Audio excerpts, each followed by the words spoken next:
Today we got our first balance patch in Etheria restart. I am super excited for this one, and we also have a new update patch note including new SR animals and many other things that's changing to shell as well. So very exciting stuff, and we're gonna go through all of that today. It's gonna be a long one though, because I can see that there are so many things to talk about. So hope you guys enjoyed today's video. Let's jump right into it. The dev team will carefully listen to every player's voice. Let's work together to make Etheria an even more exciting world. Do you? Anyway, animals adjustment. First, we have Hellit, the AoE immunity buffer with base speed going from 111 to 117. 127 when upgraded to 6-star. That is on par with one of the fastest animals in the entire game in terms of base speed. So right now the control comp is something like two very fast LDSSR being Mio and Lily, and then maybe Doki Doki in between, and then you run a lot of control character. And they can outspeed you and buff their team with speed because they have very high base speed, so it's a bit easier to let them move before the enemy team. But with Hellit being very fast, there is a new threat for this CC team, which is going to be this guy who AoE buff immunity. However, this will force people to build things like Hendrik and Mia to provide the AoE strip before they can land the AoE control, which will boost the stock of those characters as well, having the better speed set and overall slow down the momentum of the control team, because in the early game stage right now, not a lot of people have immunity or bulwark set. So control team is really strong when built right. But the stronger thing about a control team is they don't have to build AoE stripper like in other game, like Mia Hendrik, right? They need to have a character that go first strip. So with Hellit being very fast, and you can also draft Chiaki the God, for example, very fast base speed, then you have double immunity-ish in your team that will force the enemy to pick an AoE strip, and you can ban that. If let's say they don't draft two AoE strip, then you can ban the single only AoE strip, and then you buff immunity first, and unit like Lily, Mio, Kazuyo, Kraken, Obero will be useless if you have a very strong immunity turn 1 character. So I think this is gonna be very scary very soon, but not people have built Hellit yet because he's not super like meta. I think this is gonna make Hellit much more valuable in terms of PvP for many players. And if you have built Hellit before for your Terramaton or your Infernal Sharon because you want the immunity, then this is your time to shine PvP. Also, they are buffing the shield value, which is really amazing, because the problem with Hellit is that if you do enough damage to break the shield, you also break the immunity. So by buffing the shield right here is even more amazing for Hellit. Next up, we have a Holden buff.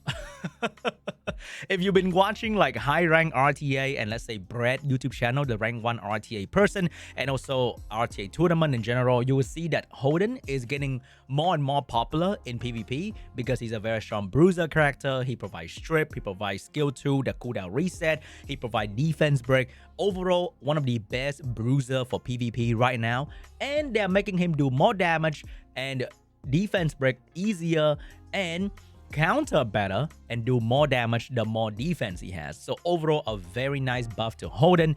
And if you're using Holden in other PvE content, like let's say Rango Inferno or Terramaton or Sharon Inferno, then he just got way better, which is great.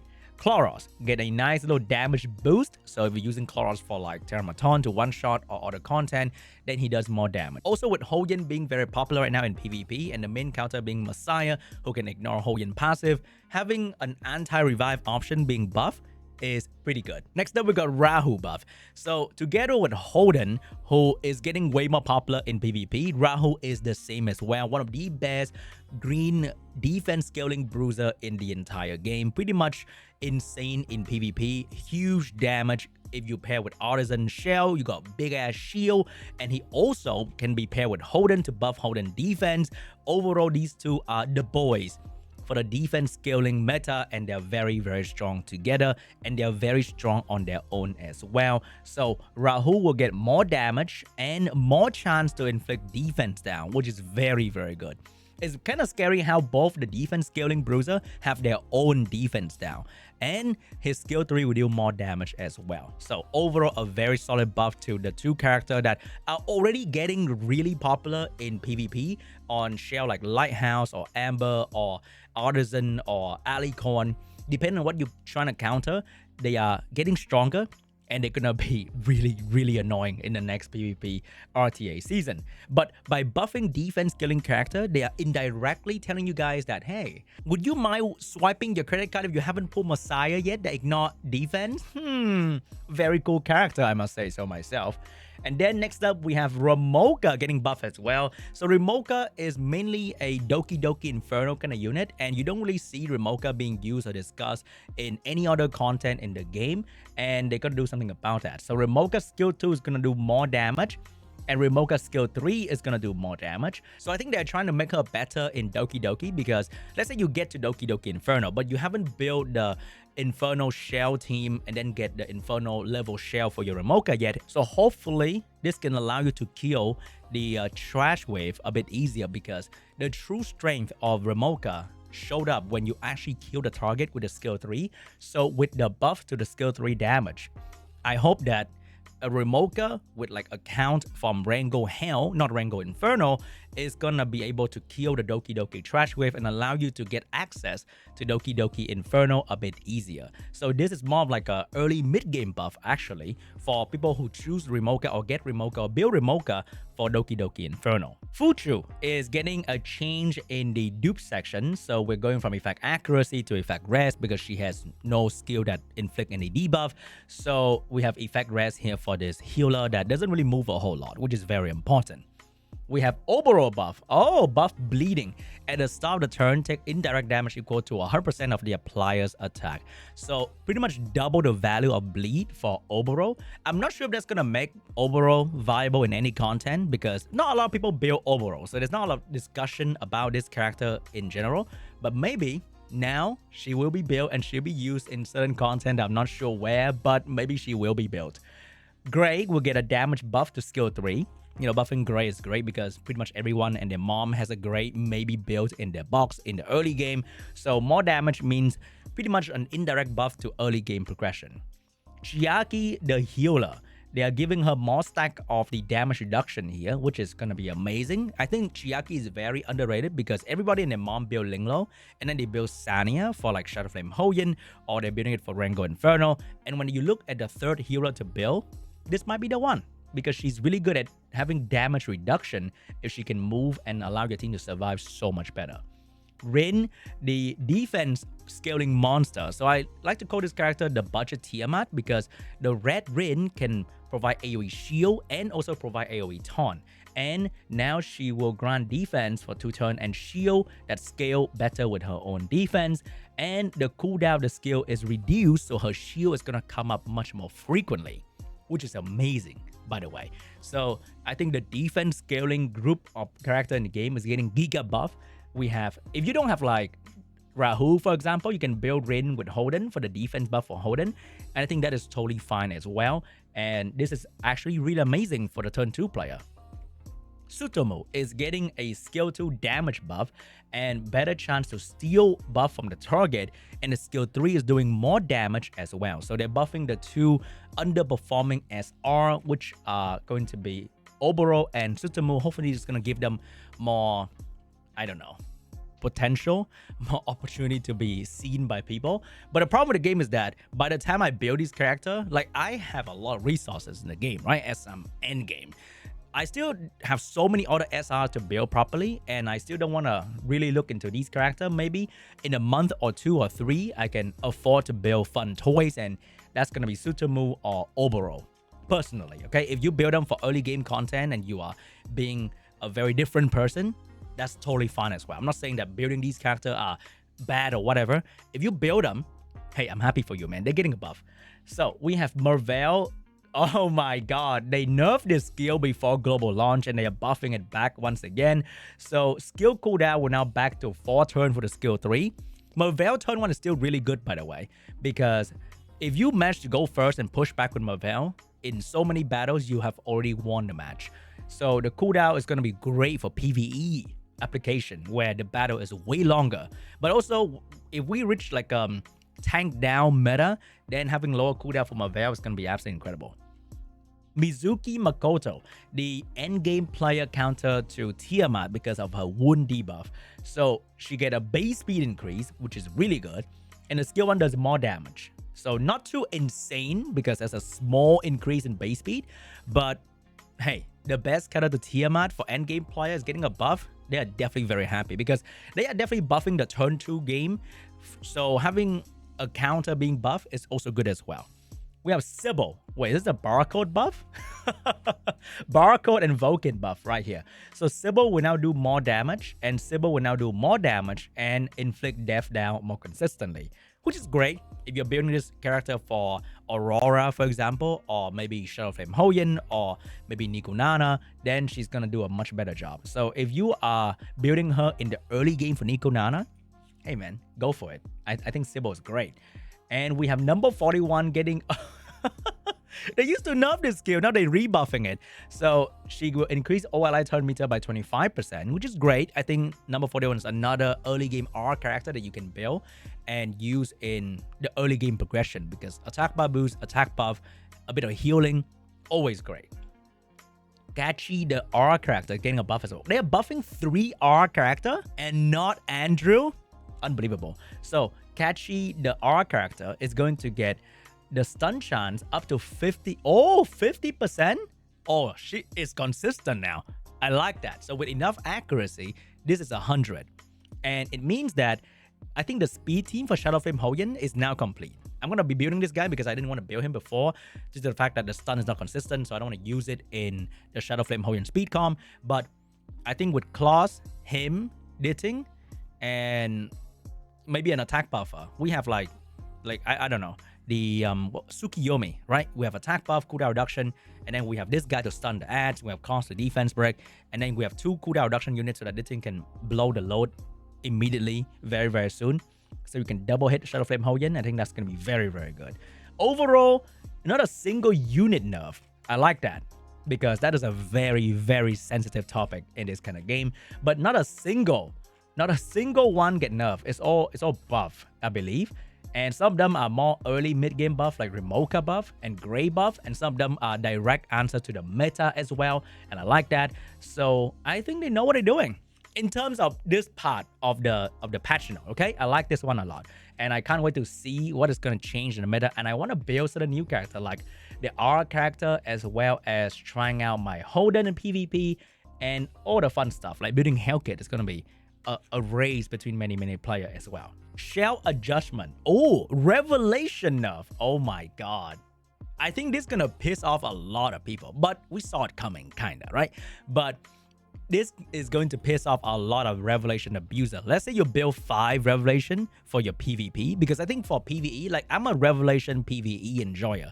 If you look at my game, right, I use revelation to fight against Doki Doki Inferno, and I only need 2 revelation on my Rosa, and this is the first one, and then I have a second one on my Messiah. So these 2 are my damage deal for Doki Doki Inferno. I built 2. I have a third one on like Kazuya or Freya if I want to play PvP. So I built 3 revelation. It's not like the worst thing in the world for me, right? If they nerf that in PvP, then I can maybe forget about this one. I hope I didn't put too much reconfig chip into this one. But I will still use these 2 in PvE, and I don't think that's gonna change anything at all, because they are only nerfing Revelation in PvP mode. So in PvE, Revelation is working the same way. We don't know if this is gonna change everything, but we know that it's getting worse. And I don't think there's any way to sort of please people, like maybe give a shell reset event. I don't know about that. But let's say someone reroll maybe 5 or 10 million data and a couple thousand chip in a couple revelation shell to get the speed and the attack percent. They'll be pissed, right? They'll be hella pissed. So maybe a shell reset event for those people so they can build Artisan and Lighthouse or whatever. I don't know, but that could be an option. However, they are nerfing Revelation. Next up, we have a Golden Lion buff. I like that because I think I used 1 Golden Lion so far for my Fingers, but I don't really use that a whole lot because the speed of stacking is very slow. However, the damage go up faster and the accuracy go up way faster, but the maximum stack are reduced to 5. However, you stack up faster, which means your low accuracy damage dealer is going to have very good accuracy very, very quickly. And I think that's going to help a lot. Like for Yelly, for Rosa, for Fangers or whatever, then having higher accuracy very, very fast with Golden Lion, it's going to be incredible. General adjustment. All shell skill will no longer be considered skill -1. Oh, there's some shell, let's say, if you go back to the game, there's certain shell like this guy, right? Artisan, skill -1, which means it will not activate in the very first turn. However, with this buff right here to all shell skill that is skill -1 or whatever, then you can activate Artisan immediately. And I think that is pretty cool. So let's say if you build Artisan on Strive, then you gain the turn return between the enemy damage and you buff your Artisan in the first turn. And once again, they are giga buffing the defense scaling meta, which is an indirect buff to Messiah, maybe. Because Messiah ignore defense, right? So very, very small section of the game right here. Very small section of the patch note.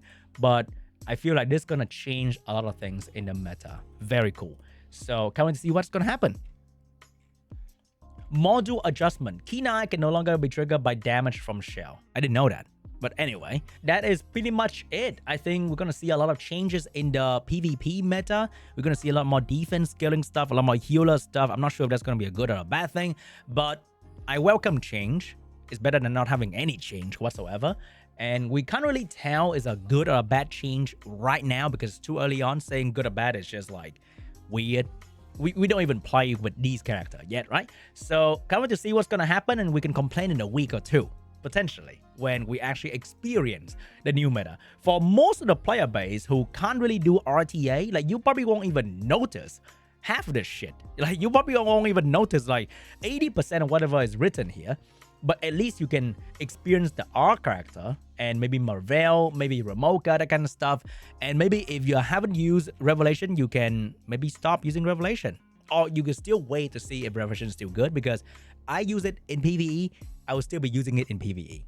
Next up, we have a patch note for new content as well. So new content. A lot of people are not happy about this title because character is not content. What if I can't pull it? What if I don't have the money? Because this new content is a little bit expensive, okay? So we talked about this character before. Can't really see how it's gonna turn out in the RTA, the PvP, and maybe even PvE. I want to build her so I can see if I can replace Ditting in maybe Rango Inferno, because she buffed her own attack and speed. So she's gonna be hella fast, and hopefully maybe she does more damage in Rango Inferno and make it safer for me. Maybe, I'm not too sure. I didn't pull for Yelly, so I have more than enough to pull for her. Like, I have no problem whatsoever. But for people who pull for Yelly and people who are free to play and low spender and you don't have enough pull for her, I hope that you may get her, or maybe she's not like too broken that if you don't have her, you're fucked. I hope, okay? We don't know yet because she's not even in the game yet. But what I really want to see is the new SR animal, Sun Shadow Nail. So she's going to be a disorder character, which is great because having an elemental neutral support unit means you can bring her in many places like Kachi and Vice, right? Maybe she's going to be the new one in the support trio. A new support animals who provide AoE vulnerable, which is the debuff that boosts your damage, and speed buff. I like that. So a debuff AoE disorder character, so you don't have to deal with the elemental disadvantage having lower accuracy, and AoE speed buff. I kind of like that. I kind of like that a lot. So I can't really see what she's gonna bring to the table because they don't really give anything here except for her cute photo. Very, very cute, I must say. New summon limited time animals up, so the banner is gonna come with her and come with a new SR character as well. So if you're lucky, you get both. I mean, you should get the SR, right? And we have new animal skin, which nobody care about because it's going to be recolor once again. We have the new animals archive in the game earlier than the banner. We have new outfit, gameplay update, Grim Pursuit pity system. Every 5 battle, you are guaranteed to receive 1 mythic quality shell. Mythic, not Inferno, okay? It can still be shit, but this is a small mini step to the right direction. I like that. New endgame PvE, Anything Echo for more Shadow Print and also Lattice. We have new Ember Track mechanic, which is going to be Frostbite. So I think it's going to be like the freeze mechanic because we start off the game with the stun mechanic. absolutely horrendous to deal with because not many people have like Kachi or Linglo maxed out back then.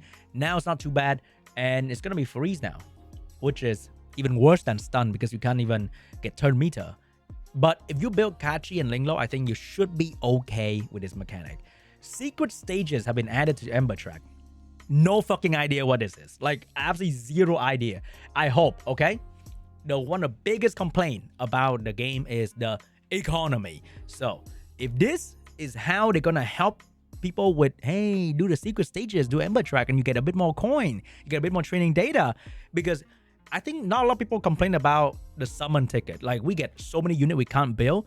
Not a lot of people complain about the gem. Maybe we do. I mean, it's always great to have more gem. However, the biggest complaint is always training data, chip, and coin. And I hope that this, whatever the fuck this is gonna help with that. If it doesn't, we can all complain in a week, okay? Summon Arena Season 1 opening. All right, can't wait to see that very, very soon. New Arena loadout feature. Ooh, a dedicated gear loadout system available exclusive in the Arena Realm mode. You can create specialized competitive build for your animals based on your team without affecting your regular PvE build. Like for me, okay, for me. I know all of you guys are still struggling in PvE and all that stuff. For me and the fucking whales and endgame player out there, they are creaming at this exact line right here. I can save all my PvP build and enjoy PvP immediately while I farm. Mind blowing. All right, mind blowing. I like that a lot. So I can't wait to see how it's gonna work in the game, because when it comes to XD, you gotta really see the in-game product instead of just text on the screen like this to judge the quality. aka Dreamscape, a Cage Rumble. Battle balance adjustment, but still loving this. After the conclusion, okay, this is the balance patch we just talked about. We have issue fixes in the battle. So they're fixing some description stuff, and then some tooltip, and then some other random stuff that you can read on your own. I don't think I need to read that for you right there. Formation feature optimization. Oh my god. After the update, formation will now save both shell and model equip on. Oh my god. Wow. The original formation quick access menu has been removed. You can now save your current team setup equipment directly to formation during the deployment phase of each stage. Oh my god. That reduced so much time in between. Wow. They do that for both PvP and PvE in the same update? Holy, that is crazy. You know what? I'm gonna love this one. If it's good, I'm gonna love this one a whole lot. Yeah? That is crazy good. Added display for initial turn meter. Not sure what that is. Improved continuous battle stability and marker for double drop items, which mean double drop's gonna be back soon. We don't know when. Revised condition for achievement, improve event description, remove daily donation limit in Cyber Shadow, some other random stuff that I think we're gonna care or not care about, because I don't have much problem with this one. Lower the stage requirement for daily tasks in Cage Rumble to 3,000. Ooh, which means Cage Rumble is gonna be a bit easier. I like that. I hope you can do that though. And I hope that the formation thing is gonna help you do this a little bit easier, because building 15 unit every day was a huge pain in the ass. Reduce damage dealt by Vice as an enemy. Oh my god, I thought they're nerfing Vice. That's gonna trigger so many people. Victory and defeat in RTA. The victory now grant 200 and defeat grant 50. 50! Oh wow! If you are quitting immediately to gain the 50 emblem for the weekly limit, it's gonna be way faster now. Oh wow! They're reducing the RTA fatigue. How about we uncap the winning as well? That'd be great. You know, make it 4,000 or something. That would be very cool. And that is overall the update. So did we get the answer to the economy?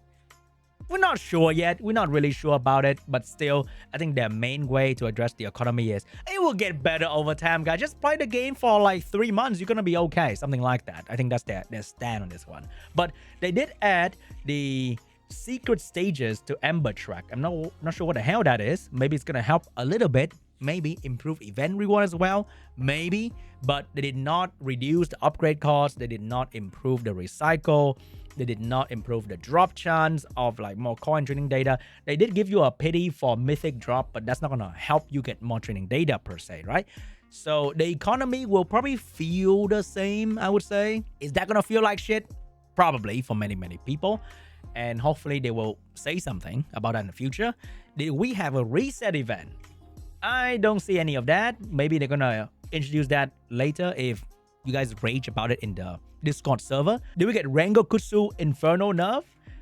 Not really.